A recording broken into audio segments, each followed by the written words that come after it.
Менің аты-жөнім Качев Алексей. Мен 6-шы Б сыныбында оқимын. Абай, қыз. Ақ киімді, денелі, ақ сақалды, соқыр мылқау тынымас тірі жанды, үсті басы ақ қырау түсі суық, басқан жері сақылап келіп қалды. Дем алысы үскірік аяз бен қар, кәрі күдан күз келіп әлек салды. Ұшпадай бүркен киген оқшырайтып, аязбенен қызарып ажарланды. Бұлтай қасы жауып, екі көзін басын сілексе қар жауып, мазанды алды. Борандай бұрқ-сарқ етіп долғандағанда, 6 қанат ақ орда үй шайқалды.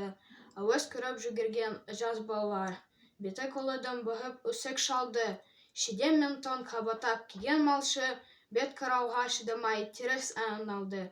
Қар тепсеңге қажымас қаран жылқы, тітігі құруына ас ақ қалды. Кіспен бірге тұмсығын салды қасқыр, малшыларын қорқылма итке малды.